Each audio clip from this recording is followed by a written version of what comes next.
Hey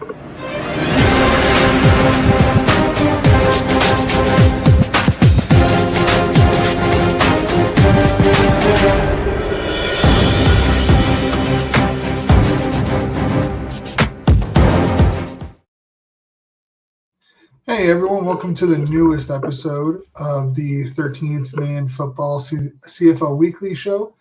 It's just myself and Cole this week, with Coach Phil and Blake hitting the one-game IL due to other requirements, other priorities that they've agreed to. But we're still here. We still have plenty of football to talk about. Blake, you were in Victoria for BC, for the BC Calgary game. What was your experience out there? It was raining, but I don't know how hard, because the stream wasn't the greatest. How was it out there? What was your experience over the weekend?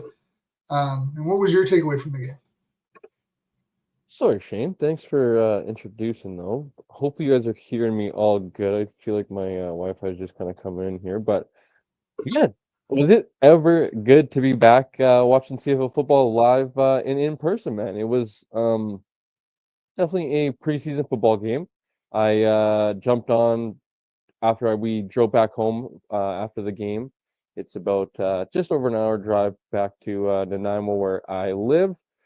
And then kind of tried to rewatch a little bit of the game, which is another shout out to CFL Plus and being able to rewatch it and stuff like that. And then jumped on after watching probably about the first quarter in a little bit. And man, overall, I had a really good experience. I think that venue that they had it at is just a little bit more modern, I guess is probably the best way to put it. Obviously at Royal Athletic Park, where they had the game versus the Ottawa Redblacks last season in the regular season, it's a bigger venue, but it's a little outdated in terms of the facilities and stuff like that. And with the expansion seating, obviously it was able to get up to, I believe it was over 10K. I don't remember the exact capacity off the top of my head right now. Starlight, unfortunately, is only about 6K capacity, but I think for a preseason game compared to, packing, say, preseason games aren't really usually greatly attended here in BC. So, packing 5K into big old BC Place, and it kind of looks very empty and scattered. I think doing something like this, where they go to Starlight Stadium, it looks, on TV, it looks really nice. The stadium looks full. I thought, like I said about the facilities are having experience playing in the locker rooms are definitely better than I would imagine they had at, not that I imagine, I know that they had at Royal Athletic Park. I know they had to change in some portables and stuff like that. So having actual locker rooms and stuff like that, you know, I know JC Abbott was pretty vocal on they sat in a dugout, what was kind of the press box at Royal Athletic Park, versus there's actually press boxes at Starlight Stadium. So there's better media vantage points as well. So I thought it was really positive from that standpoint. On the field, obviously from the BC Land standpoint, you probably like to see a lot more. I kind of push back slightly a little bit. Obviously, you would like to see them be a little bit more crisper, or crisp, I guess is probably the right word. But training camp opens May 11th. They're playing on May 19th. 8 days kind of to turn around quickly, and is just, I think, not maybe a lot to ask, but I think probably to be expected. The sloppy football from the BC Lions, new regime as well. It's going to be an interesting one from a Lions standpoint to see who they end up sending to Edmonton, and to see if a lot of the veterans that didn't dress for this game will be dressing. It's kind of, from that standpoint, unfortunate, because they almost treated this like another road game in a sense, where they left a lot of veterans at home. Where if this was at BC Place, I would think guys like Justin McInnes probably get some run, and Jarrell Broxton along the offensive line, potentially Dejon Allen if he's back from his back spasms. Some guys on the defense as well, like who's going to be at Mike. Obviously, Mike always been there as of now, and Hladek's been at will, but we didn't get to see really kind of that play out as well. And then in the secondary as well, the guys had the live from Kamloops. Finally, the podcast finally came back today, and they had Gary Peters on.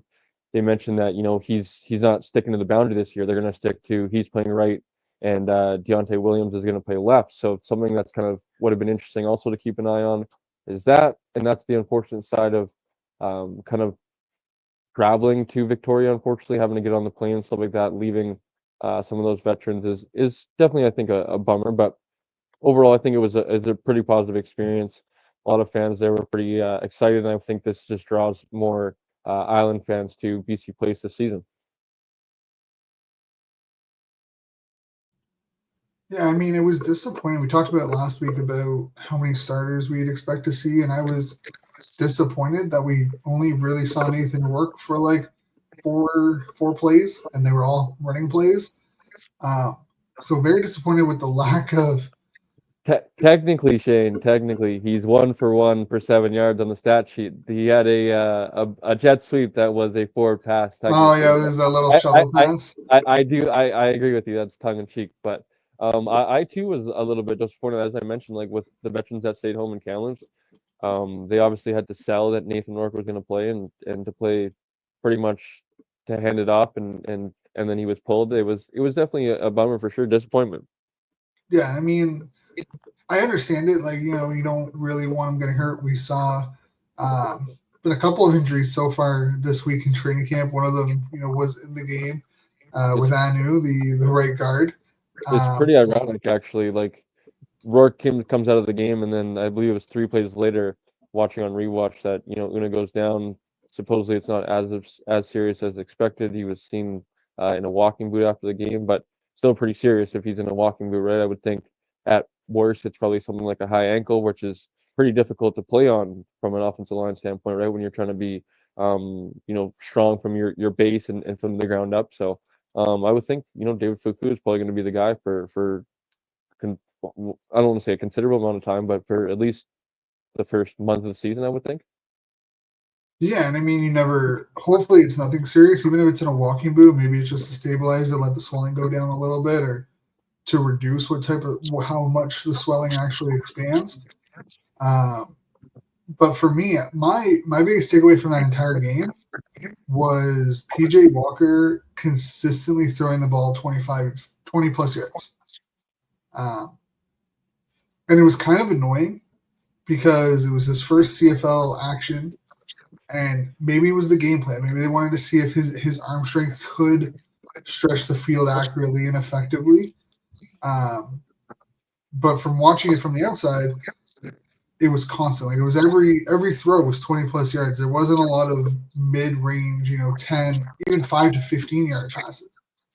And it was kind of frustrating not being able to see him actually like run a drive. It always felt like they were going to go big or go home with him. So I hope he gets some action on Saturday when they host Edmonton, because I want to see what he can do if he's actually running the offense properly and like in an actual game plan instead of just airing it out 20, 25, 30 yards when a guy's covered by 2 defensive backs and hoping for a DPI, basically. Yeah, I saw you were vocal throughout the game about that, or maybe it was after the game. And I definitely did notice that, but didn't notice or didn't kind of maybe pick up to why potentially maybe being a little bit new to the CFL. Maybe he's just not reading the field as best, and kind of reverts to the going deep and kind of those 50-50 balls that maybe my receiver comes down with it, maybe not, and he's just not seeing the field as best. I know I don't believe he played in a game well dressed. I believe he was picked up and then PR'd, correct, last year? Yeah, I believe so. Yeah, so first game action in the CFL, maybe he's just not seeing the field as best, and kind of was definitely disappointing. First impression, I guess you could say, and something that, like you said, hopefully he plays on Saturday and is able to show a little bit better, because I would think they're going to want to Tim Bonner's has that short yardage advantage, and we'll see, I guess. Yeah, I mean, he went 8 for 16 for 77 yards. But I feel like he could have probably produced more. What's your take? What was your take on Mazzoli versus Bryce? Obviously, Bryce had a longer had more exposure this game. He was out there longer. I'm pretty sure he played almost 3 quarters, if I remember correctly. He came in halfway through the second, put up 135 yards and touchdown on 14 or 20 passing. 14, 20, yeah. I think he looked a lot better than Mazzoli. You thought he But did? yeah, I mean, but I don't know how much that is. Again, it's preseason, so a lot of it is like it's a lot of pre-scripted plays usually, For sure. or especially with like a guy like Mazzoli who's a veteran, you're trying to see how he moves in the pocket. There's certain things you're trying to look for. So I don't want to put too much emphasis on it, but what was your take on Bryce, and where do you see him by the end of the year? Not necessarily going into the year, but where do you think he could land by the end of the year? What are some expectations that we should know for him for 2025? I'll start with Masoli before I get into Bryce. Masoli, I think kind of with what I got from that, with him really not playing too much because Rourke comes out in the first drive. He leads a scoring drive, but ultimately he gets lucky with the scoring drive, and 9 times out of 10, almost 10 times out of 10, that ball that turned into a touchdown is probably intercepted and isn't a scoring drive. Ultimately, he leads a scoring drive. I don't believe he ends up leading another one after that. And then gets the quick pull in the second quarter. To me, that kind of means that he's almost I don't want to say secured, but they look at him as QB2, and then there's Chase Bryce who plays 3 quarters. They want to get a pretty good evaluation of him. They just signed a quarterback to the practice roster. To me, this will be interesting to see if they send Masoli to Edmonton, not this weekend, next weekend. If they send Masoli to Edmonton, I think that's still kind of, they want to evaluate him, see, and not just hand him the backup quarterback job. But if he doesn't go to Edmonton and they get Chase Bryce and this kid they just signed to the or they just signed to the training camp roster, then I would imagine that's kind of a clear cut. Chase Bryce is QB3. You're going to develop him. I believe this is the 3rd year with the program. So, I like Chase Bryce. To be honest, I thought he was kind of, unfortunately, under a lot of fire. And I say unfortunately because there was, obviously, when it got a little bit later in the game, there was some rotating going through the offensive line, but there still was, I believe Andrew Pearson still in the game. I want to say either Chris Slugger or Corey Woodruff, guys that are going to be looked upon to possibly be starters. Andrew Pearson will probably be more likely than our 6 offensive linemen and our jumbo tight end kind of guy, but Chris Slugger and Corey Woodruff are likely going to be battling out for that left guard spot, and winner will take it. They were in the game and kind of allowing some pressure on Bryce. And at the game, without looking at the stat sheet, I would have thought Bryce was like 10 of 20 compared to 14.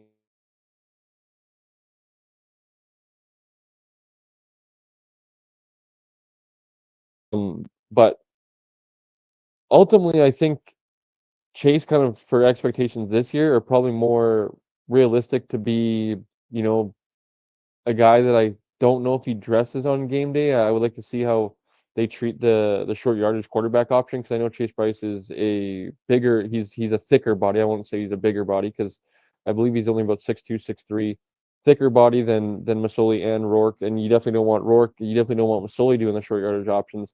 With David Mackey retiring, that's definitely an open slot. And I know the guys, like I mentioned earlier, live from Kamloops, talked about Xander Horvath. I mentioned Xander Horvath on the post game recap of, he kind of reminds me of a David Mackey wearing number 34. He plays running back, and he's a little bit taller than David Mackey and a little bit slimmer, but the guys kind of wondered, could he be like a H back, tight end, running back kind of Swiss Army knife for you that does short yardage roles. So I do think that Chase Bryce has that possibility to that role on the team this year, and that's where he's going to be dressed on game day. And if he isn't that short yardage quarterback, I think then he probably likely is inactive on game days. You're still trying to develop him for, Masoli's a veteran guy and coming back into another year.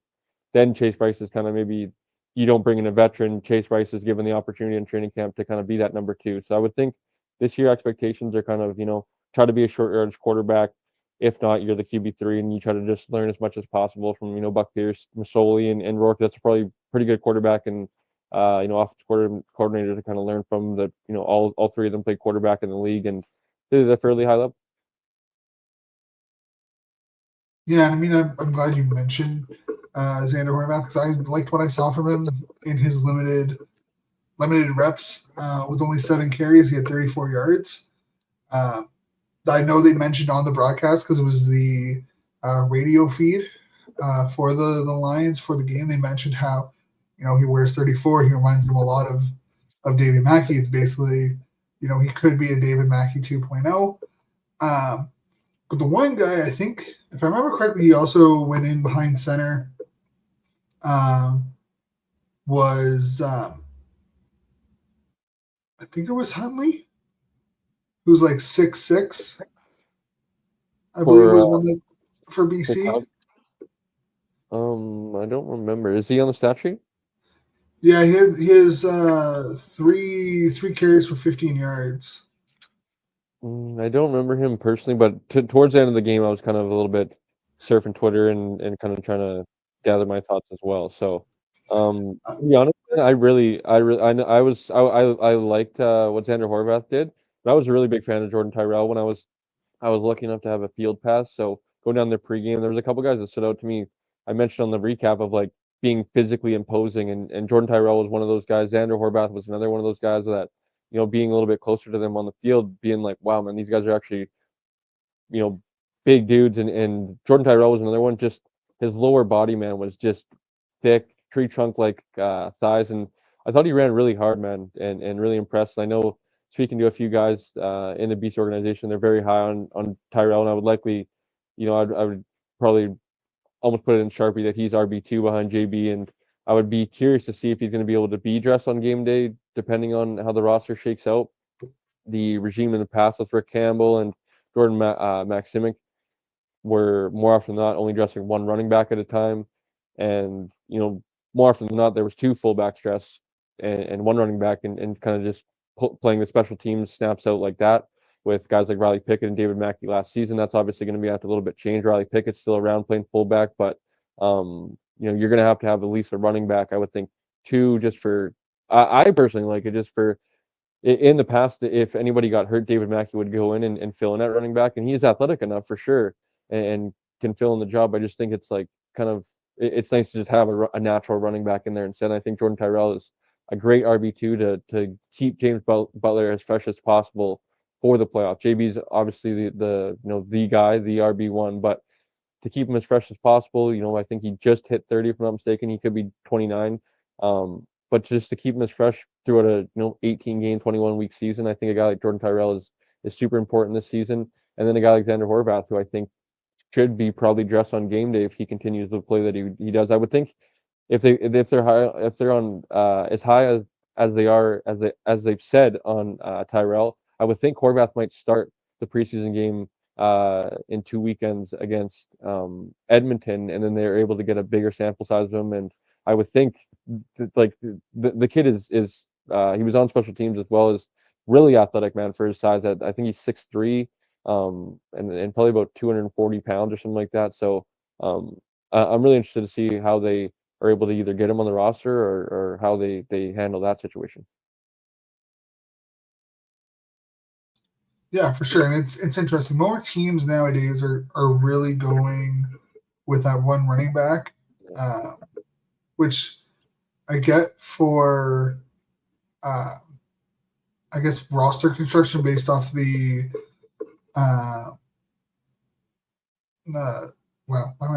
ratio. There we go. Based off the ratio, and you're starting to see more skill players, right? You're starting to see, for the longest time, it was really the offensive line. You may have 1 or 2 defensive linemen and your safeties. Those were kind of really, and you might have 1 receiver if you were lucky. Those were kind of the offensive, like those were the Canadian spots, so to speak. But now you're starting to see, more Canadian receivers taking up starting spots. You're seeing Canadian DBs. You're seeing Canadian linebackers. You're seeing more Canadians taking up different spots. There's more ratio breakers. So you're trying to put in your 2 Canadian fullbacks instead of 1 Canadian fullback and 2 Americans, because you have to offset somewhere else. It's very interesting. I think I'm very curious. I mean, there's a lot of teams. Saskatchewan did it last year too, where they only had one at a time on some games. You're probably going to see more teams run a one running back type depth chart going forward with, a versatile fullback. And if you don't have that, you're probably running shorthanded somewhere else if you're running 2 running backs. I know the thing about Buck Pierce is in the past he always dressed 2 running backs with Johnny Augustine. The thing about that though is you talked about the ratio. Johnny Augustine's Canadian. Brady Oliveira, the starter, is Canadian. It's kind of, when Brady goes down, you have that replacement at Canadian. Also, Johnny Augustine plays special teams, so there's kind of that going for him as well. But the Buck Pierce regime for Winnipeg, I believe, I couldn't tell you for all 18 games for the regular season, but more often than not, Johnny Augustine was in the lineup for Winnipeg, played big, meaningful snaps for them at times throughout their Grey Cup runs in the past 5 years. So I would think they try to lean towards dressing 2 running backs, but we will see. It is kind of weird. Maybe it's weird to say that like I'm old school being under 30 and like always being used to like dressing more than 1 running back. It like kind of stresses me out with just like the nature of the business. Running backs always it's 100% injury rate playing football, and you never know. And like I said, UBC fan and having a guy like David Mackey is maybe a luxury when you're able to go in and he's a fullback by title, and he's going in there and he's playing serviceable and he's there's the highlight clip. I know that kind of went viral of him hurdling a defender and stuff like that. And like I said, he's serviceable and he can play, but it's instead of having a natural tailback, it's kind of a little bit. But I wonder sometimes why. But I understand with the what roster construction stuff as well. Yeah, I mean it's going to be interesting, right? They're off technically this weekend. They're off week 2 because the CFL is weird with their preseason weeks. But yeah, I mean I'm kind of shocked with the how little overall veterans we saw. I know you got shouted out by the CFL with your video about VA playing catch with a couple of BC Lions fans on the sidelines. But I was shocked that I think Cam Eccles was probably the most noticeable name outside of obviously PJ Walker that was on offense, and it was basically rookies or depth players on defense. Calgary pretty much brought their 2s and 3s for sure. Yeah, and I mean it's expected for the team, the visiting team, to do so. But I don't know. I feel like when you're going to a different city, I feel like there's a little bit more.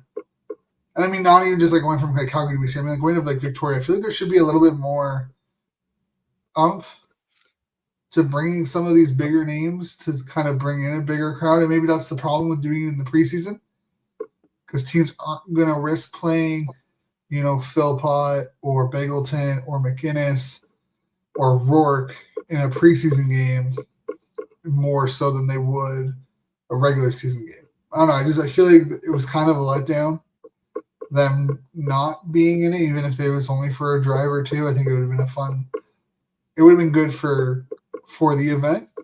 But that might just be a boomer take in me, just realizing that you don't always go out these ways. You don't always have games outside of market.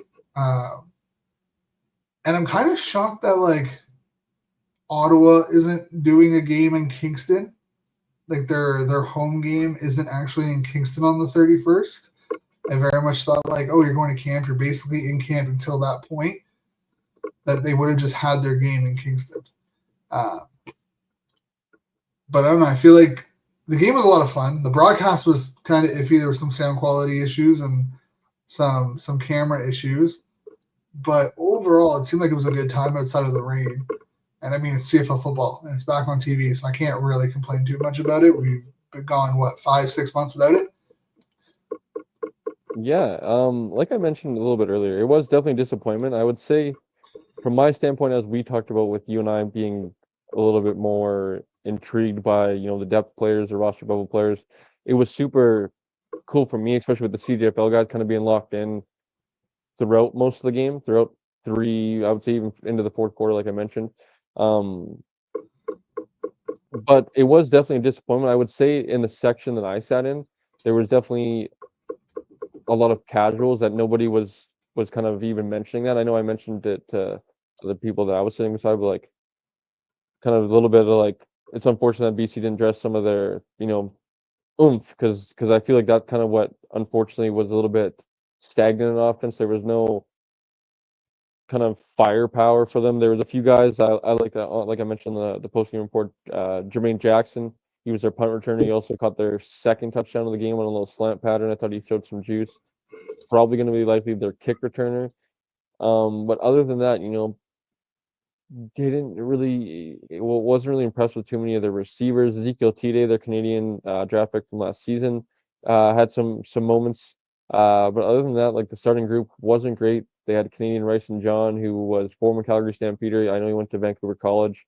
I kind of know him from growing up here in BC, and as one of the better BC kids that kind of came out as a prospect. He went to SFU, played in Division two, and got drafted by Calgary a few years ago. But he's like I think he's like 6'7". He's a bigger body.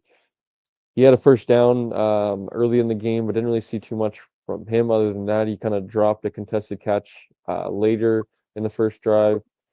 Uh, so I think that was kind of the unfortunate part. You have even at worst, you throw out like Katoy and Eberhardt, say, and maybe you're able to complete a couple passes with Rourke, but with the receivers that were out there, it was kind of pretty obvious right away that I don't think Rourke was going to pass it. Like I said, he was jokingly 1 for 1 for 7 yards to Jermaine Jackson on the shovel pass, but you know, you and I could complete the pass and go 1 for 1. So it was definitely a bummer, I would say.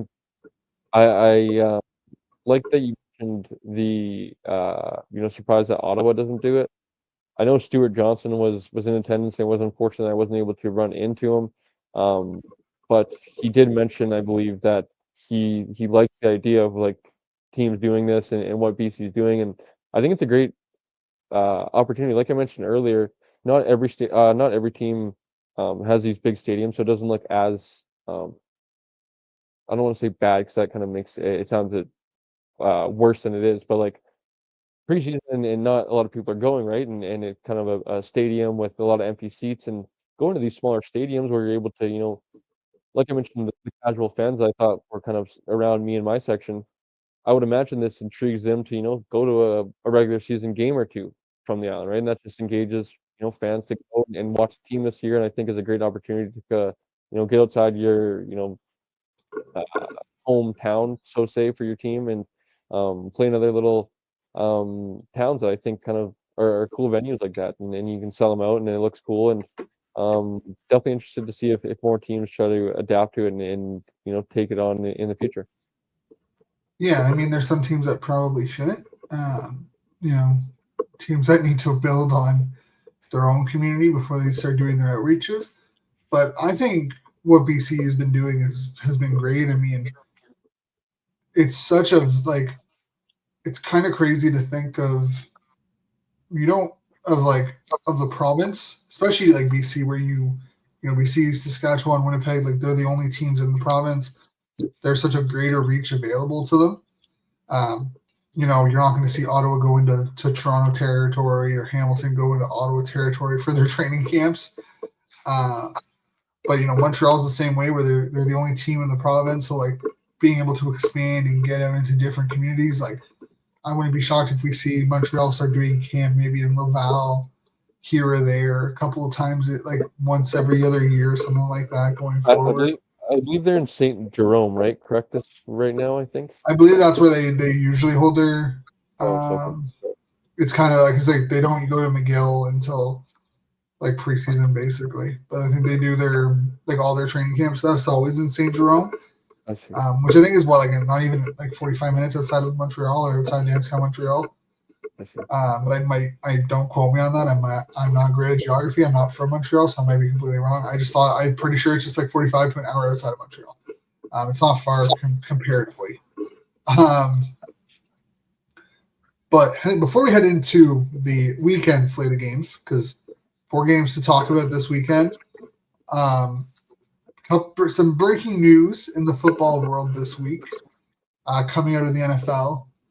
One, they have finally hopped on the bandwagon that the CFL has been doing for decades now and have announced a offensive lineman of the year award.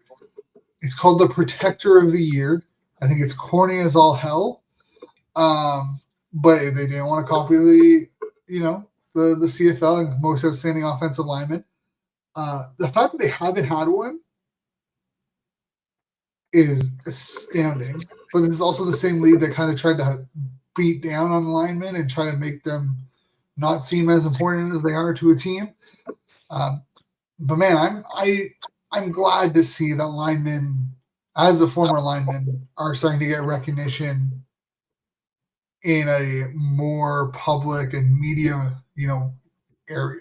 Like they're starting to really be like talked about and treated as like a core piece of an offense or a core piece of a defense, offensive and defensive line, more than we had like even 5-10 years ago. There's going to be a lot of older veteran offensive linemen that are pretty mad they can't win the award, and now it's up for grabs. It'll be cool though. Like you said, they're kind of finally getting on the bandwagon from the CFL. I don't know how long has it been around for as long as the MOP they've been doing most outstanding offensive linemen. I think so. I'll double check. I'll fact check that because I think it's But been.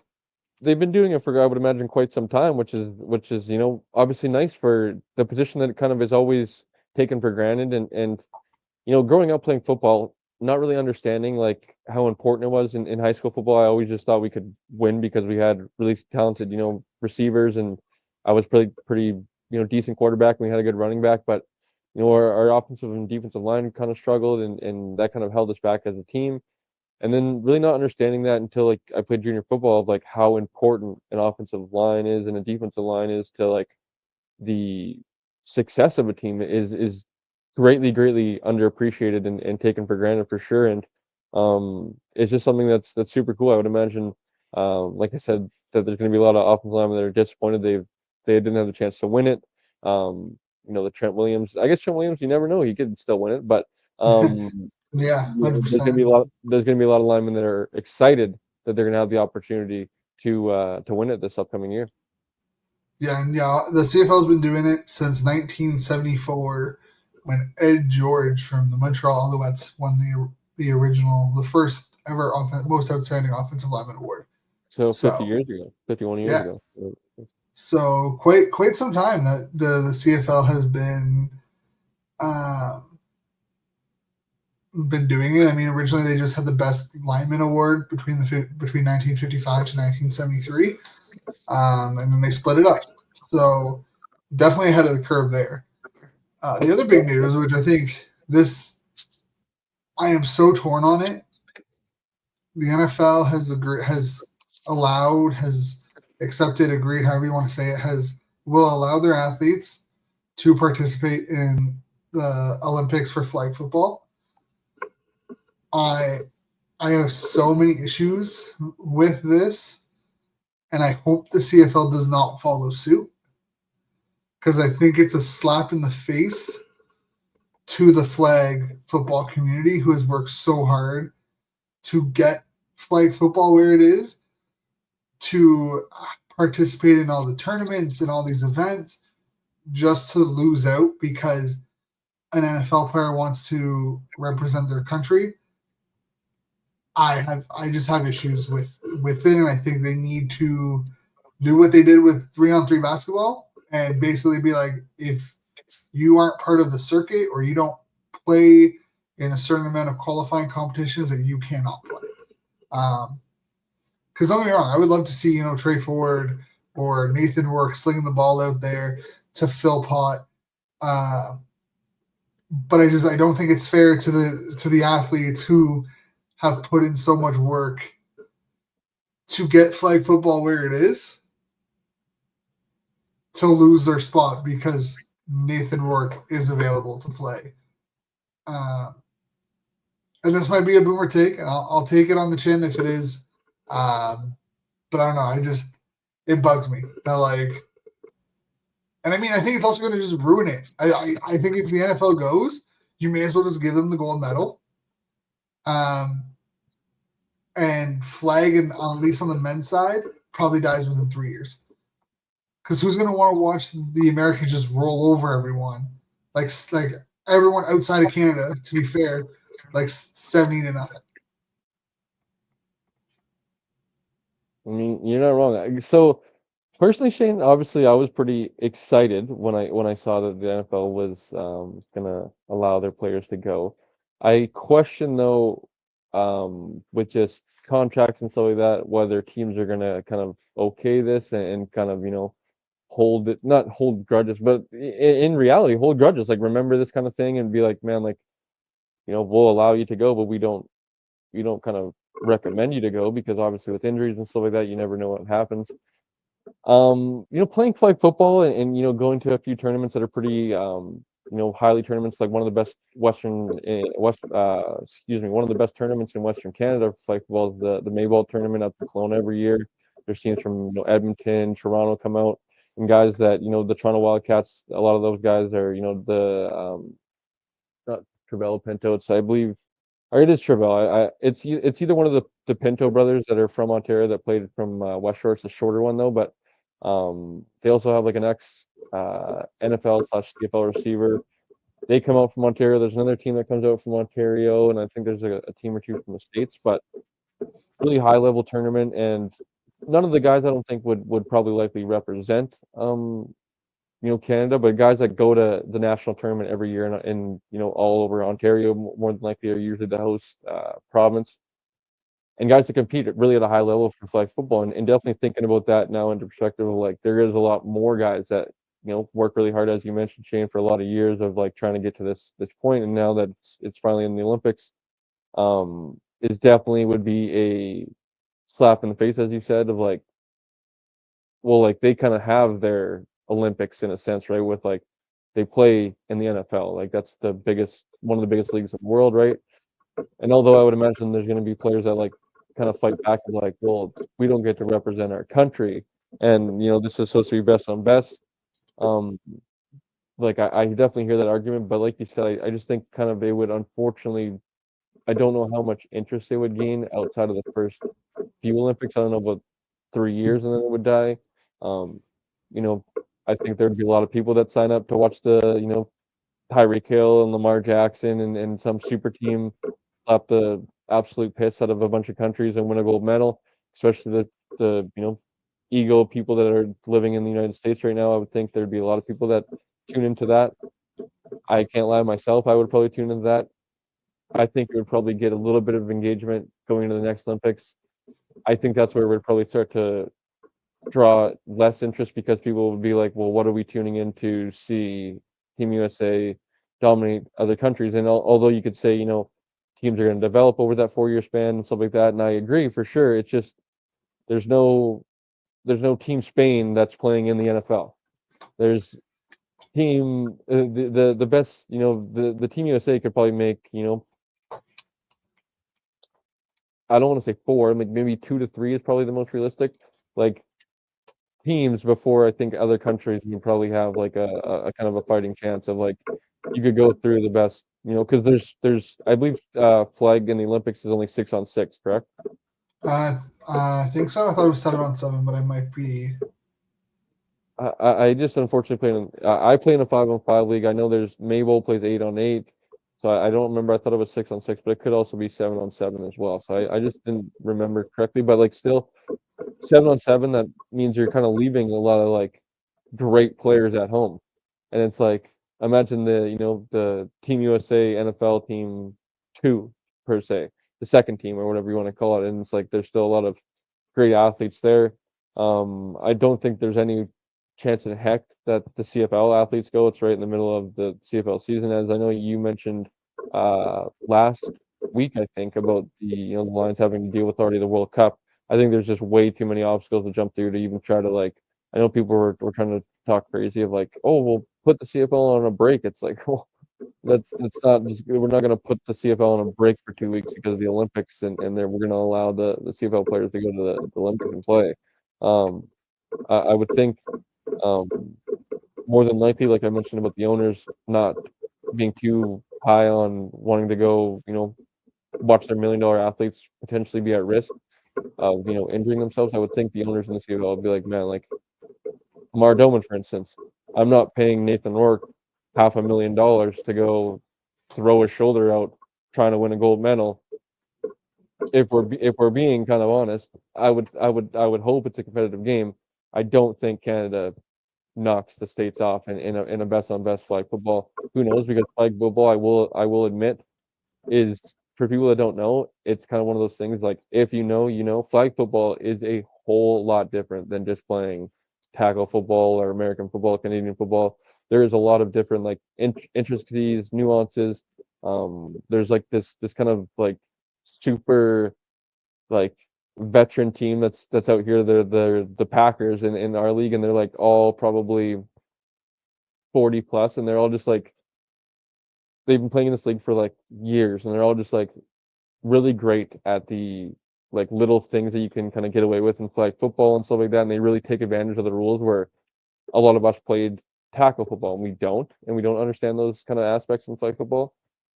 There's always kind of that, right? And of like, who's coaching, right? And we obviously got the news. Paul LaPolice is coaching. I forget the Lipsky, I believe, is the defensive coordinator.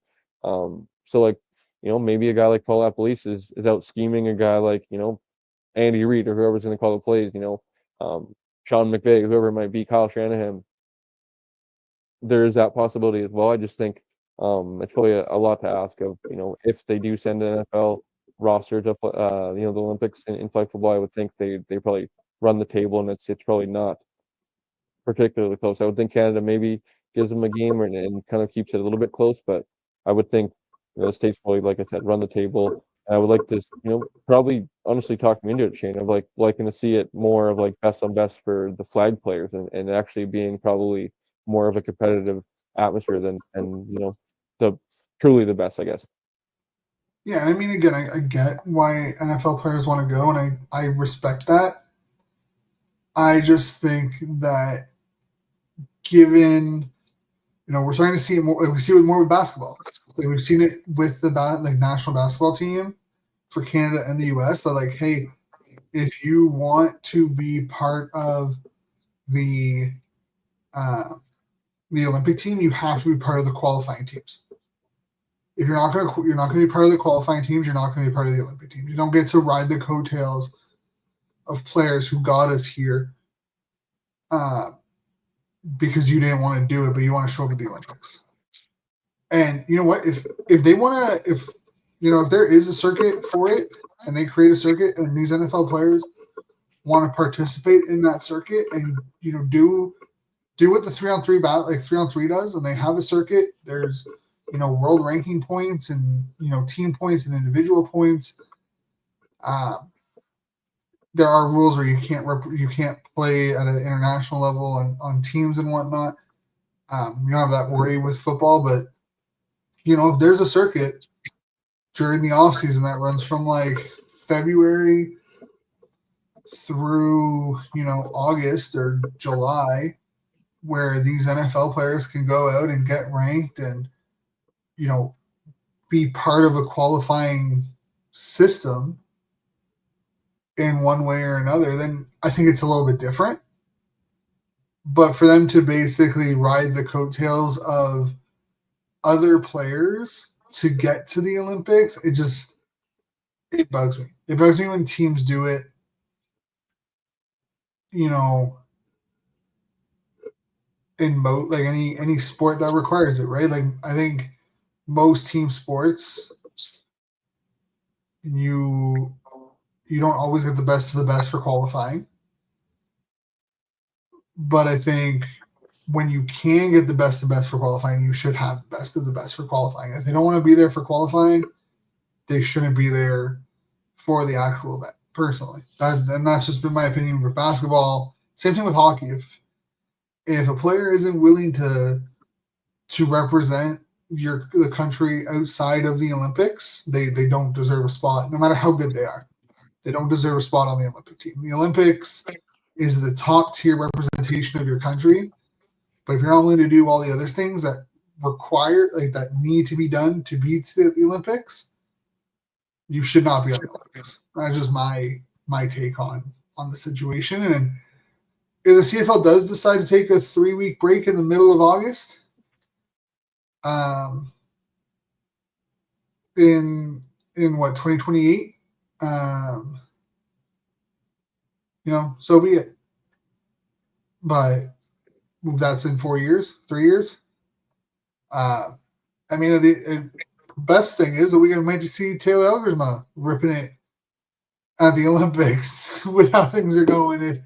If NFL players are going to go, but yeah, I mean, I don't know. I mean, it's great for football. It's great for the athletes who want to represent their country. I just think there needs to be structure in place where, like, flag football players who have been playing have a chance to go to the Olympics, and it's not just it's not like 15 American NFL players are going to the Olympics instead of these guys. Yeah, that's gonna be interesting. Wouldn't that be something though to put together like a Canadian team? Elgersma and the Rourke brothers have the Mitchie, yeah. AO Manor, I think it would be a lot of it would be Hubbard. it would be a great roster. Chase Brown, man, like it would be a great roster. Um, I just I kind of agree with you of like I would imagine like to be honest for like that to be a possibility, I would think it'd be pretty reasonable. Obviously, it would be a little bit more unreasonable, but I would think flag football is more than likely kind of a spring/summer sport, right? Where it's the nicer weather. Where in the NFL season, I would think you're probably more than likely not to have any like you said, qualifying tournaments or anything like that events.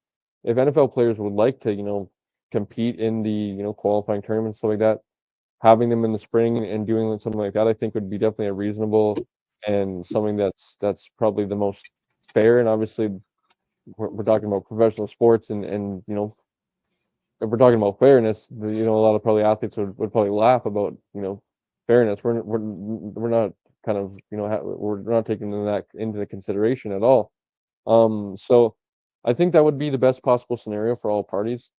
That being said, I would think, like I mentioned about the egos of our southern neighbors, I would think they're going to want to try to embarrass the rest of the other countries, and if they're allowed to pluck from the NFL, I would think they're going to do so without kind of hesitating and even thinking about. I know the quarterback was pretty vocal of like I believe the like viral quote was like he knows more about flag football I think than Patrick Mahomes, which like I mentioned earlier, but like there's a lot of nuances and intricacies like to flag football that like a lot of people I think don't realize that definitely come into play in flag football, like utilizing, you can kind of have a two quarterback system in a sense, and like the motion that comes with flag football as well as like a center that's live as well, right? And um just a lot of different things that like don't I think a lot of athletes don't take into consideration, like talking about Mabel, right? The Team Canada, the senior men's Team Canada quarterback, Michael O'Connor was up there playing. He's been up there a couple times. Noah, no, it's not Noah Pelletier. Um, oh man, he went to Regina. Noah Picton, I believe. He went to the Regina Rams. He was a CFL prospect as well as Yeah, a quarterback. He went to Mabel a few years ago in 2023 when I went as well. Like I mentioned, O'Connor's been there as well. Guys that have played at a high level of professional football. O'Connor, this I can't say in 2023. Picton did really well in 2023, but O'Connor this past year, and you could say he definitely didn't have the greatest of weapons up there, or maybe not, compared to his Team Canada team, not the greatest of weapons. He kind of struggled because he's a pocket passer, right? And in flag football, there's a rusher that comes from, in our league, it's 7 yards away. I don't remember if it's at 5 yards or 10 yards in Olympics flag football, but that rusher is just a little bit of a different kind of aspect to deal with of like, yes, you're not getting hit and there's that confidence, like you're able to stand in the pocket, but it's just a little bit of like it's kind of when D linemen fall at your feet and you kind of tend to like step back as a quarterback, you get that little bit of like a kind of, you don't want them to go roll at your knees. It's kind of that same sense of like when a rusher's coming at you full speed and he kind of doesn't, he understands he's not going to get the flag, he goes kind of right for your arm, and you kind of get that like, you almost don't want to follow through in a sense kind of feel, and like you want to like kind of quick release and pull back right away, and that can kind of mess with you, right? And like I mentioned, a guy like Michael O'Connor, who we just seen represent Team Canada for the senior men's tackle football team, kind of struggled in an event like that. Like I mentioned, not maybe up to adequate weapons as he did in, with Team Canada, but it's just it's a little bit different when it comes to flag football versus American football. At the end of the day, football is football. You're going to have a guy like Lamar Jackson drop back and scramble around, and nobody's going to be able to flag him. And then he's, looking downfield for a guy like Jamar Chase or, Amari St. Almond St. Brown, or, who knows who's going to be lining up for them. It's kind of, you're at the mercy of the great talent. So it'll be interesting to see ultimately what happens though, Shane. Yeah, for sure. We got about 40 minutes left. So 4 games, 40 minutes, got 10 minutes a game. Week 2 of the CFL preseason kicks off Saturday. We got the Saskatchewan Roughriders versus the Winnipeg Blue Bombers and the Ottawa Redblacks versus the Montreal Alouettes. Both at 4 o'clock kickoffs. The Toronto Argonauts versus the Hamilton Tiger Cats at 7 o'clock, which will be on TSN as well as CFL Plus, I believe. I know for sure it's on TSN. And then obviously the late game, Edmonton in Calgary. All games are on CFL Plus. But we'll jump right into the first 2. Saskatchewan, Winnipeg. Obviously it's preseason. We're not going to pick winners. We're not going to sit here and try to analyze every single thing. But I want you to tell me your 3 keys to watch, 3 players to watch, 3 players that you're interested in for this game. Number 1 will be who starts at quarterback for the Winnipeg Blue Bombers. Obviously, we know Zach Laros is suspended. I believe he's allowed to. I believe he's participated in training camp, and I believe he's allowed to play in the game. But I don't think Chris Scheller is cleared quite yet. If I'm not mistaken, I haven't seen anything official. I know he has been participating in camp, but that would kind of mean all systems go, if you want to so say, if he's able to dress and play for them on Saturday, and then he's kind of your likely week 2 starter. Obviously for they're playing the BC Lions in week number 2. They're playing a team who I have pretty significant, I obviously cover and or want to see who they're going to be starting at quarterback. I know they were high on is it Wilson? I can't remember their young quarterback from last season. He retired, I'm pretty sure. Oh, he retired. I didn't see that. So I'm pretty sure the guy who came in the Grey Cup. I believe so. Yes. Yeah, I'm pretty sure he retired in like late March, early May. Yeah, so that's going to be interesting to me because, like I mentioned about Chris Shubler and him, if he is starter. Oh, did he come back? I don't think this is a shocker, but Shubler isn't the greatest passer. Like I don't know, I don't want to sugarcoat it. I don't even really have to sugarcoat He's it. not. Yeah, if we're being honest, there's no need to sugarcoat it. So going with a guy like Chris Shubler, who's should be a short yardage gadget type quarterback, is probably, I would think, not ideal for Winnipeg right now. I would think, looking at the roster, obviously they tried to fill as many holes as they could, and they still have a lot of great players on that team. As you and I are both, I think, one of the two of the more highly 2 of the guys that are more high on Willie Jefferson outside of that fan base. So like we still believe that he's playing at a high level. You look on that defense though, there's not a lot of kind of help around the defensive line. Obviously at linebacker, they're kind of a little bit in better shape with Tony Jones and Better Cramdy, and they just drafted Connor Shea and Jalen Smith, so they're kind of set there. But in the secondary, there's a lot of, I think, question marks. Offensive side of the ball, and you look at that offensive line, and they're getting old at that position. And obviously with a guy like Stanley Bryan, who you're going to be able to rely on for as long as time, you'd think. They are still getting old, and when are they going to start to break down? Even in the interior too, with I believe that is it Chris Kolankowski and a few of those other veterans who have been around for a long time. And you know, when I had Andrew Harris on in the fall, he mentioned of like, man, these guys like, and at the time, that was when they were whatever it was, you know, 2-6 or 2-7. He mentioned of like, you know, kind of not really being too surprised because of their age, and you know, at some point you just kind of have to break down, and ultimately they overcame, and they you know, made it to the Grey Cup again. So they proved everybody wrong, but they're getting older. So I'm curious to see where they go at quarterback, number one. You know, I look at receiver, probably number two. And, you know, with a guy like Dalton Schoen, who started to, you know, be in the headlines and you know, came back to practice. I'm curious to see if he's able to play, with it being Winnipeg's home game, and likely to dress some veterans here.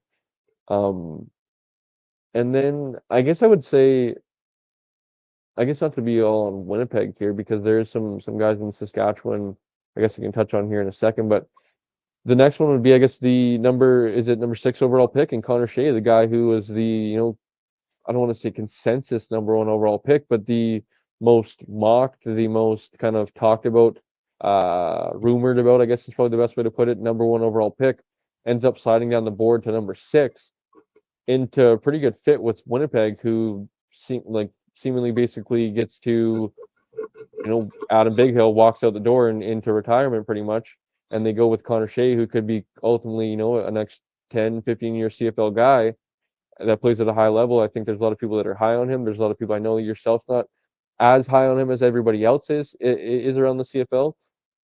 But I'm curious to see, you know, the guy that was pretty highly talked about, if he lines up on Saturday as well. And then Saskatchewan, you know, thinking about the Saskatchewan side of things, you know, Daniel Weeb is another guy that you and I both talked about throughout the draft process. You spoke pretty highly of him as well. Not being a Canada West guy, I'm pretty surprised that. I guess not this season, because Daniel Weeb was amongst some of the higher U Sports guys, but last season he was a very underrated guy throughout U Sports chatter. I know you mentioned about liking some of his highlights and stuff like that you were seeing, and he is just a very shifty guy, a guy that creates a lot of separation. Um, Not because he's blazing fast. I think it's just that quick area, short area quickness, of like being able to set up guys, being able to understand leverage as well, being able to change speeds as well. I think is another thing that he does really well. Like maybe not running as fast as he can, and then kind of, you know, say you're running a corner and you're kind of, you know, 3/4 speed off the line of scrimmage. You kind of set the defender up, and once you get to the top of your break and you want to, you know, break that corner out, you kind of turn it on and you're able to get some separation. I think Daniel Weeb does that really well. I'm interested to see him as a late round pick. Being on the road, you're likely going to be hopefully on the dress roster. We've been seeing some pretty good reports from him making plays. I know there was an early play that he made in camp. I don't remember correctly if it was throughout rookie camp or if it was in early days of main camp, of, you know, getting the you know, nice reaction because of obviously being a Saskatchewan boy and stuff like that.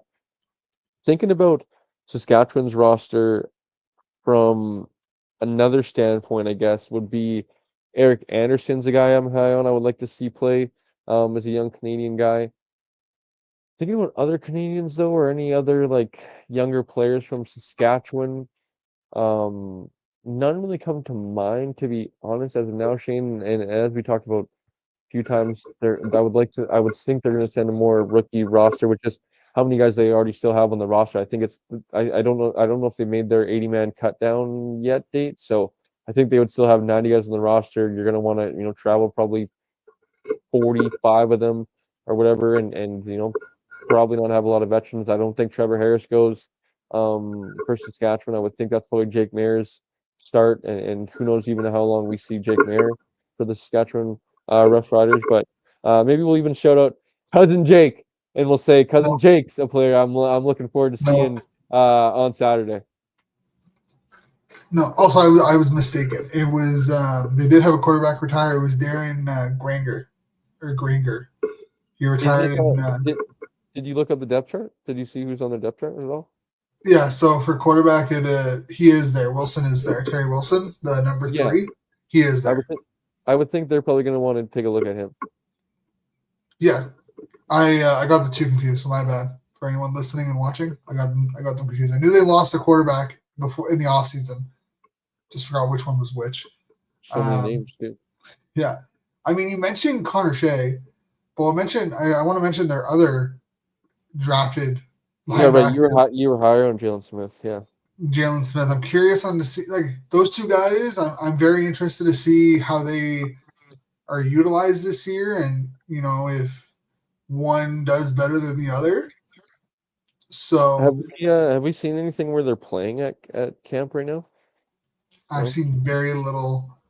There's been very little video or pictures or comments of like what's going on there. So I know Derek Taylor's pretty good one for some comments. I just haven't seen any on specific. I've seen a few on Shea. I think that's probably just the cachet that he brings for the first round pick. But Jalen Smith was almost talked about as potentially a first round into a second round pick. He ends up being in the second round or whatever. But yeah, I would be interested to see where they're playing. I believe Tony Jones is playing Will, and Reddick Cranberry is obviously going to play Sam or their nickel spot. Um, I don't know who's running with the first team. I'd be curious to see if it's Connor Shea. I think is that more prototypical Mike, and Jalen Smith was kind of talked about as like a versatile weapon. He could play all three linebacker spots. So I'm it'll be curious to interesting. see I mean, I would who assume they line that up. rosters will be out Friday. Friday. They're Yeah. usually 24 hours before the game. I believe BC's and Calgary's were Saturday. Saturday or Sunday because the game was Monday. Yeah, so we'll see what happens. But I would expect Friday releases, kind of Friday morning releases. But yeah, I mean, I just want to see a good game, right? It's preseason. I don't think anyone wants to see world beaters. But yes, Daniel Weeb. I'm very interested to see what he does. They moved their safety down to linebacker for Saskatchewan. I want to say it's Haiti, but I feel like that's wrong. She's moving down from their line down from safety into a linebacker spot. So I'm interested to see on how that goes. Let me find it. Who it is? It's Hudeby. Oh, really? Hundeby? Yeah, I think he's going down from safety down to linebacker. Probably where he should be. Yeah, I'm just curious on it. Again, I'm curious if he's going down from safety down to linebacker on where he's playing. On if they're going to utilize him on the inside or on the outside, and Maybe at because like Sam. I'm assuming Malik Straker is going to be their corner linebacker. Maybe they want him to back up then at Sam potentially. Maybe because I mean Jameer Thurman's probably your will. So very interested to see that. I would think they're gonna just want to take a look at him because he probably has the highest potential on special teams rather than maybe the upside of like he could be a starter, right? But like you said, of like who's already there, maybe you want to like special teams as a role. Can he play linebacker if say we give him a jersey on game day and Jameer Thurman goes down or Malik Straker like you said, and Yeah, let's kind of see what this kid's got. Let's get into the Ottawa game though. I'm curious to hear what you are looking forward to. Yeah, I mean the Ottawa game it's gonna be interesting. Obviously Nick Mardner is out for the year with a leg injury. So Keelan White now has the inside track to get into that Canadian receiver 1 slot, which bodes well for Ethan Jordan slotting into that Canadian receiver 2 slot because they don't really have a second Canadian receiver outside of him. Like those are probably going to be your 3 main Canadian receivers this year. I don't expect Drew. Like I would be shocked to see Drew Brown. I think you're gonna see Matthew Schiltz probably get a quarter and depend. I think he gets 2 drives, and what those 2 drives look like will depend on how quickly those 2 drives go. But I think he gets a minimum of 2. You're going to see Tyree Adams and Dustin Crum. I don't know who you see more of, or if they're going to split. The Dustin Crum gets the the second quarter and like half of the third. If he gets one drive in the third, and then Tyree gets the rest of the third, and then the fourth. I don't know how it's going to look, but I think those are the three quarterbacks. I don't know who they're bringing. Like, I don't know who. Like, obviously, Pickett's not going to be there. Santos Knox isn't going to be there. You're probably not. So sorry to interrupt you, Shane. I thought we talked about it last week, right? You mentioned, I thought you guessed it was a 3-hour drive to Montreal, but it was a 6-hour drive. Or how far is the drive to Montreal? Or sorry, the travel, not the drive. The travel from like Kingston is going to be about 4 hours. Okay, so yeah, it is because it's 2 hours similar. away from all. Like, Kingston's about 2 hours away, give or take, if you're driving the speed limit. And then Montreal is about 2 hours away, give or take, if you're driving the speed limit. 6. So we're gonna see Keelan White for sure, probably Ethan Jordan too. I would expect that like Keelan White and Ethan Jordan will both get time. Daniel Adebayo will probably get reps. You'll probably see Carson get reps. I'm curious on where they put him at reps. With Dante Bull retiring, it kind of throws a couple of things. Where's he been playing? Do you know?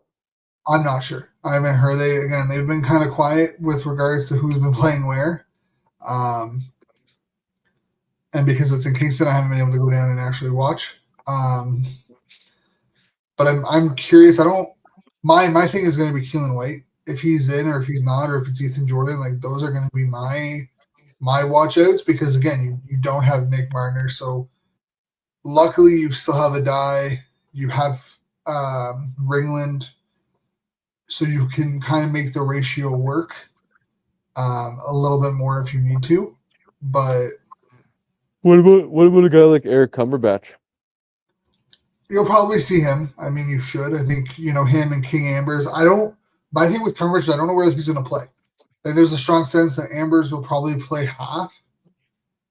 I don't know where they see Cumberbatch. I think he most likely is a safety, at least to start his career in the CFL. I don't really see him being a corner or a half, but, I've been wrong before and I'll be wrong again. So we'll see. But I think he's a guy that will probably I would expect to see get some safety reps to start. We might see Priester, if I had to guess, if Pickett's not well. And, you could also maybe see Adai kind of get that same linebacker spot to see if he can do it. But I do not think we'll see more than like 5 or 6 true starters in this game for Ottawa. Yeah, I'm glad you mentioned Sam Carson's another one, forgetting that he's a young guy you guys just drafted that I was pretty interested for the Lions drafting. Obviously, a Calgary kid that's going to go to out east. But I'm definitely going to be interested. I'm definitely my one, I would say, gripe with this weekend would be just and obviously it's unfortunately, or it's kind of just hard to do on one day, but the request, I guess I would love to see that, probably not the CFL's watching, or who knows, you never know what maybe the CFL's watching, Shane, but to stagger the game time so that we're not having to watch 2 at a time. I would love to be, and obviously people are going to tell me CFL Plus, cool, you can go rewatch it. Yes, I understand that. But you only have so much time in a day, and I'm already busy, so I would love to just be able to watch it live, and then another game start, and I can kind of watch that one or whatever, or kind of that kind of thing. I believe, like you said, are they all at the same time? Or there's 2 at 4 o'clock, and then the one at 7. They were originally all at 4. Yeah, so they did stagger the 2 late games, which I guess is appreciated, but at the same time, that those 2 late games are, I think, was it 7 Eastern and 9:30, so it's it'll basically be over by the time that one finishes. But would just definitely be something that is definitely nicer to from a viewer standpoint. But and then obviously on Montreal, I'm curious. Montreal. I think Davis Alexander will most likely start. You'll probably see Philpott. It sounds like Philpott's been going off in camp, so yeah, that's what you'll probably see Philpott. You'll probably see Mac. I think you see a heavy dose of starters for Montreal, of true starters for Montreal, for at least a drive, potentially 2. up to a quarter, depending on how quickly those drives go and how quickly Ottawa moves the ball. Like, they're at home. It's not a true home game. I would expect at least a quarter of your start, like a quarter worth of field time for your starters for Montreal.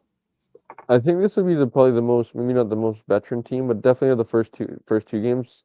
Uh, I likely see Winnipeg, Zach's. I guess I'm curious to see if Zach gets any game time for them being at home. But Brady, I would think, why even try to even get Brady involved in any contact?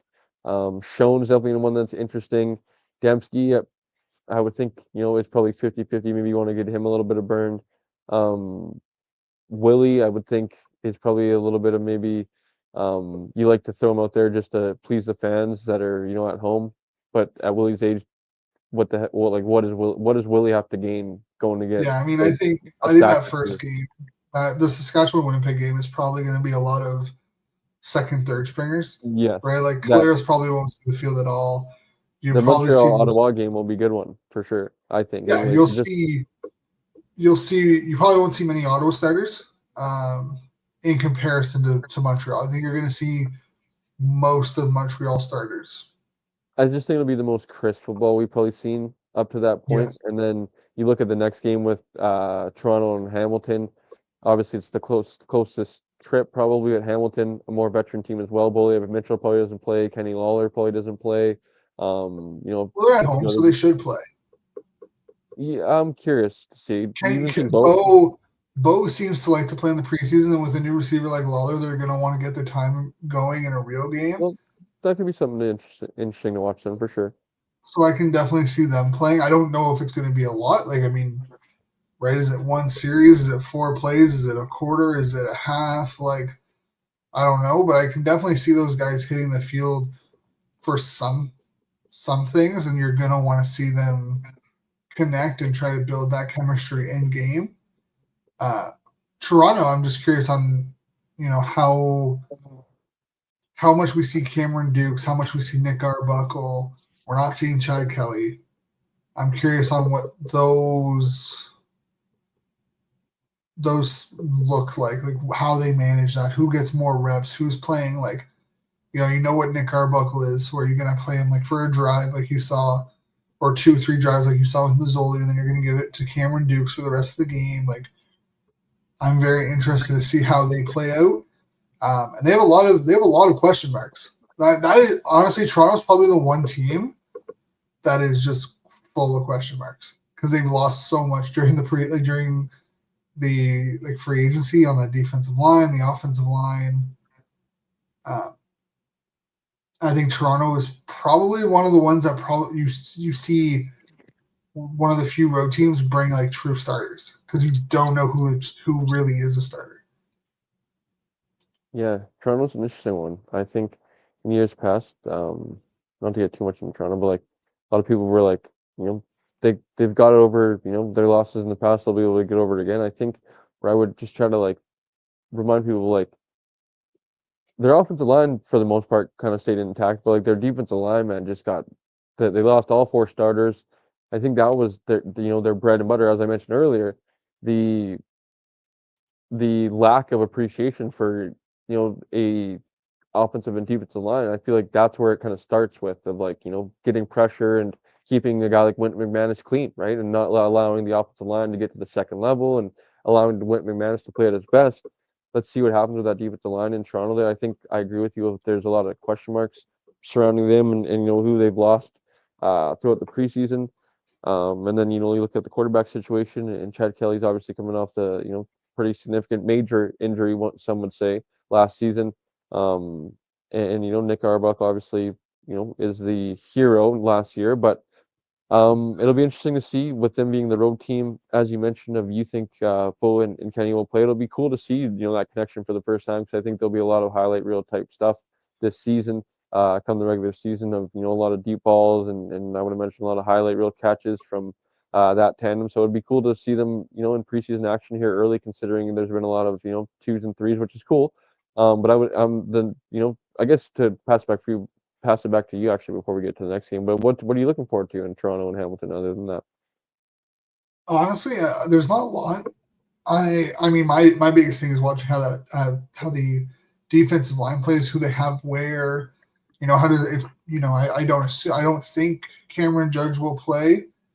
I'm curious, that are they going to fill that same who they're filling that same linebacker spot with based on who they lost because both Adeleke and Priester filled that role for them last year, and neither of them are there anymore. So I'm going to watch their defense. Offensively, they should still be very good. They have Carey, they have Brissett. Their offense shouldn't be a problem. I want to see how their defense does. Can their defense mold and get together quickly? You know, is there going to be communication errors? Is someone going to step up and be a leader outside of McManus or Judge? And we'll see when they release the lineups on Friday. But it's going to be very interesting to watch that defensive front specifically working well, because that's, I think, the biggest question mark for that team is the defensive front, and I want to see how it plays out. To add on that, I would say one rookie that I'm very high on seeing then would be Jeremiah Ojo. I'd be very excited to see for the Toronto Yeah, Argonauts. Talking about the defensive line, I think he was, for being as raw as he was because of his lack of experience, years in football, I guess. Um, I think maybe just due to his athleticism, his kind of his body type and stuff like that. I thought he was one of those guys that kind of come in and can try to compete right away, and still has some stuff to learn. He's not going to be a finished product in year one, but a guy that could come in, and it's unfortunate with a team like Toronto where maybe now he has to play a little bit more than expected. But in a depth role, I thought Jeremiah Ojo could kind of be one of those guys that comes in, gets 3 or 4 sacks in his rookie year, and kind of can play 20 to 15 to 20 snaps a game for you. Come in as a rotational guy, build into that starter eventually as a Canadian kind of Robbie Smith type of guy. And now he's going to be looked at to really get some burn. There's not really any guys that are there to kind of take some reps away from him. I would think they're going to really give him a long leash to try to go win this job. And we drafted you high. I believe he's their first round pick, seventh overall, if I'm not mistaken. To try to we need you to make an impact in year one. We just lost our entire defensive line. Can you come in and give us some serviceable reps in year one, and probably likely with his athleticism look to maybe get him in on special teams from time to time as well. So Jeremiah Ojo would be a guy that I'm definitely excited to see as well. yeah. I mean, they only have two national defensive linemen right now, and that's Jeremiah Ojo and Tyson Hergott. So definitely a rotational piece. Um, but like linebackers is Jake Kaiser or Isaac Darkangelo gonna take that next step and kind of be an everyday guy. Ryder, like what are you gonna do with Ryder Varga? And there's some question marks around there. Obviously, Cameron Judge is back in Toronto. Hopefully, it does better than the last time he was there. Uh, so I think there's a lot of question marks on that defense that will definitely be answered by the end of the game against Hamilton. I think you'll kind of start to see who's separating themselves, and I'm just curious on how they do their rotation and their roster, that their ratio. They don't have that. They're very offensive heavy with Canadians and linebackers. Like that's kind of There's just so many Canadian offensive linemen. They just 3, no? last year they dressed 4. Yeah. I'm pretty sure if I remember And then they have correctly. what Brissett is a Canadian receiver. That's 5 on offense right there, pretty much. Well, you have David Unger, you have Kevin Mattal, you have Hergy Mayala, and Brissett as your receivers. So you can probably do 2 of those if you really wanted to. Yeah, they Uh, are heavy on offense. Let's get into Edmonton and Calgary Edmonton before and we gotta Calgary. go because my computer is slowly dying here. But Yes. seeing Calgary, just it's crazy that they're going to be playing. What is it? 5 days turnaround. 24th, I believe, was Saturday, and 19th they played. Yeah. Although you'd say they're probably going to dress a more veteran team at home, I was kind of impressed with Calgary's depth, man. Like coming in the game we talked about it of like Obviously, it didn't turn out we didn't see Nathan work for too long in the starter, so it kind of turned out to be twos versus twos and stuff like that. But I thought they hung in there and were, there were some intriguing pieces. Guys that I was, looking at coming to the draft, a guy like Max von Muhldorfer, who made a couple splashes. He had a fumble recovery, a sack, a couple tackles. You know, Calgary dressing, I would think, VA and a lot of the guys in the receiving corps, Jalen Philpott, who made the trip out to Victoria, and some of those guys on defense as well for Calgary. Edmonton will be interesting too for some of their pieces that are coming. Obviously, their first selection, the second in the second round, the first pick or second pick in the second round, Darren Newell will not be. Can you play in preseason? No, right? I think so, but I don't think they will. I Yeah. think he's going to basically be there. He's allowed to be with the team. He's allowed to participate with the team, but he will not be playing any games, which I think honestly might be the best thing for him. I think that's kind of could be a blessing in disguise for him. You have so many Canadian D linemen. Yeah, like I think it's a blessing in disguise for I think long term for him not to have to worry about playing this year. Yeah. But yeah, I mean, I think that's probably one game where I look at it, I'm like, okay, can you know, how many true starters are you bringing? You're on the road, and then you play again next Saturday at like at home. You play next Friday against BC. Yeah. Like, how many true starters? I mean, obviously, it sounds like Cody Fajardo, like Trey Ford will not be going, according to Dave Campbell at Shed. Trey Ford's not going. You probably won't really see many true starters heading out to Calgary. It's going to be a lot of depth. So I'm very interested to watch that. I really like Calgary's depth defensive back wise against BC. I think they showed a lot of playmaking, a lot of on ball play. They broke on balls really well. Probably had like 2 or 3 missed interceptions.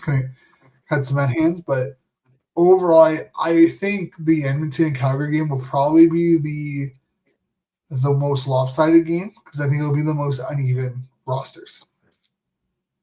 I think you're going to see a very 2-3 heavy Edmonton team and probably a very 1-2 Calgary team based on the fact that Calgary doesn't play again for 2 weeks. So I think that definitely plays an impact on Calgary's roster. So I think it's going to be probably one of the more uneven games. You're going to have most of your starters in this one for Calgary. And I'm excited to see VA play. I think that even if it's only for, a quarter and then PJ Walker comes in, but I think I'm excited to see VA in a Calgary uniform. I'm excited to see some of these new weapons, Dominic Rhymes coming in. I know Sopik had a couple of retirements due to injury, which kind of hurt, but I think overall, I'm interested to see what this starting team for Calgary might look like, even against 2s or 3s of Edmonton. Yeah. Offensively, man, before I get into VA, because I'm going to go on a little bit of not a rant, a good rant actually, but, being there and seeing Damien Alford, the number 1 overall pick, that guy is a massive human being. He's a basketball player. I actually mentioned they're creating a basketball team in there with Reggie Bagleton, Dominic Rhymes, and some of those guys in the receiving core. Even a guy like Clark Barnes, I think, is like 6'1", 6'2". I think he's going through a little bit of some injuries at camp. Could be just more precautionary stuff as well. But interested to see BA in that receiving core for sure. And if Damien Alford gets any burn with them, I think he was kind of at the mercy of, he got some reps with PJ Walker, but it was a lot of Tim Boner, and he wasn't really looking his way generally. And he made the one kind of tipped catch that's been going around on CFL's been reposting and whatnot, and what was for the most part kind of quiet. I was obviously paying attention to him. I kind of had the video pregame of him and stuff like that. Interested to see. They drafted him number 1 overall. if Clark Barnes is going through a little bit of injury issues and stuff like that, and do you want to get a look with him and VA? And they've, CFL's already posted the picture of them two, talking, and they met up. VA went to go meet him after they drafted him, I believe, the few days later. So I think VA is kind of, high on him, or maybe not high on him, but rooting for the kid to kind of, let's see if we can, get him in the lineup, because VA likes those type of receivers with Dominic Rhymes coming over. We've seen what we did with Justin McInnis. So a guy like Damien Elford's a guy I'm keeping an eye on for sure. And then, if Philpott can hopefully, create that chemistry with the guy like Vernon Adams, I think can bring out the best in a guy like Jalen Philpott, who's kind of been injury riddled his first few years. But I think hopefully only the best is coming for Jalen. But lastly, Shane, before we get out of here and I pass it back to you, buddy. Vernon Adams, man, it's just like I mentioned in the tweet, as you said. I got the little shout out from the CFL. Like it's really easy to kind of root for that guy. Of like, I kind of took that video purposely of like, I think it was super ironic of like at the timing of when I took it, of like he's playing pass with a kid who's wearing a Nathan Rourke jersey, the guy who takes his job seemingly like in the middle of his season, right? Of like going into the year, it's built up of like, as we mentioned last week, of like Grey Cup or bust, and VA is the guy of like giving the keys to the franchise. Mid-season, this obviously happens, and you get the news of like pretty quickly. There was a little bit of chatter about it. There was no really wind of like, oh, Rourke's seriously considering of like coming back to the CFL. I don't think people thought of like him getting cut. He was gonna seriously consider a cut from Atlanta, coming back from that, and the turnaround, whatever it was, he played.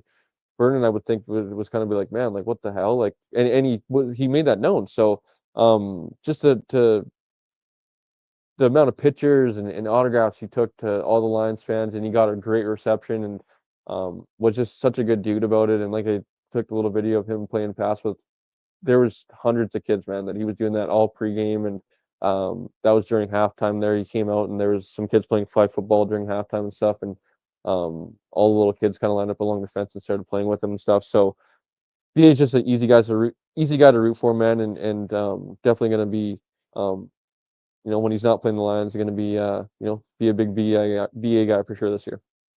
Yeah, I mean, he's just a pro's pro. Ever since he came to the CFL, he's just kind of just been one of the best guys in the league.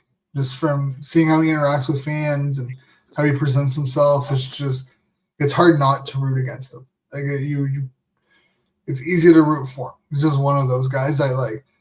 When he came into the CFL and Ottawa had a team, I was hoping that like when Ottawa got the team and they were kind of looking at QB2s after Burris left, he was one of those guys that kind of was always on the radar. But yeah, I mean, outside of that, not much else to go off today. But that'll wrap up today's episode of the 13th Man CFL Weekly podcast, or 13th Man Football CFL Weekly Show, presented by Royal Retros. Head on over to Royal Retros and use the promo code 13th Man Football to get 10% off your order. Remember to like, subscribe, and share the video. Put the notifications on so you don't miss a live stream. We'll be live every Wednesday night at 6 p.m. Eastern, or 6 p.m. Pacific, 8 p.m. Eastern on YouTube, Twitch, and Instagram. And hopefully next week we'll have Blake and Coach Phil off of the one game IL back to discuss week 3 of the preseason. Man, we're 3 weeks away from regular season football. I'm stoked. I know you're stoked. And hopefully you're stoked too if you're listening to this and you're watching it. You'll be able to listen to this episode on Spotify and Apple Podcasts Thursday. Yeah, cool. Anything else before we hop off? No, man, just excited as always, man. It's the CFL season is actually around the corner. Like I said earlier in the episode to start, man, like it was super cool. I don't want to say it was surreal, but like it was just like sitting there at kickoff being like, man, like this is the first game of the CFL season for 2025. I'm sitting here watching, like it was just exciting, man. I feel like that kind of put a little bit of a positive spin to the game being there, of like, it was definitely trying to polish a turd, if you want to put it nicely. Of like, it wasn't the greatest game, to be honest, right? And I've been telling people that at work today, of like, it sure was a preseason football game. And there was a lot of miscues and stuff like that, but it was just super fun to be there, to see the guys that we've been following for, the prospects and stuff like that up close, and be able to take a look at them for, who they could possibly be in their career and stuff like that was super cool. And obviously anytime they're kind of coming to me where I don't have to travel to Vancouver, and it's only a short drive away. It's basically, up the highway essentially for Carly and I. So it was super cool. As I was showing you and Coach Phil, it was actually super cool. We booked Carly. I can't even take credit. Not we. Carly booked an Airbnb, and it was the backyard of the Airbnb was right in Starlight Stadium. If I wanted to tailgate from the backyard, I could have, but it was just super cool experience, man. I'm honestly just waiting for June 7th now, like the home opener and Snoop Dogg and stuff like that, the excitement that's already built and the atmosphere that's going to be in BC Place, man. I'm really looking forward to it. Other than that, man, like you said, like the video, comment down below, subscribe to 13th Man. You guys can find me or the Canadian Football Fanatics on Instagram at Canadian Football Fanatics. You guys can find us on Twitter, X at _CF Fanatics as well. Other than that, Shane, though, I will see you next Wednesday, buddy. Thanks as always. Thanks for hosting from now on, man. It's such a relief and a little bit of a burden off my back, and you do a good job at it. So I'm looking forward to next week as always, buddy. And if the boys don't show up, we'll be able to shoulder the Keep load. going. The fellas can hop in the backpack, and Shane and I can take them home to the regular season. So other than that, dude, we'll chat to the people next week, I suppose. Yeah, thank you guys for joining. And we'll see you next Wednesday, 6 p.m. Pacific, 9 p.m. Eastern, right here on YouTube and Twitch. Have a good night and enjoy the episode.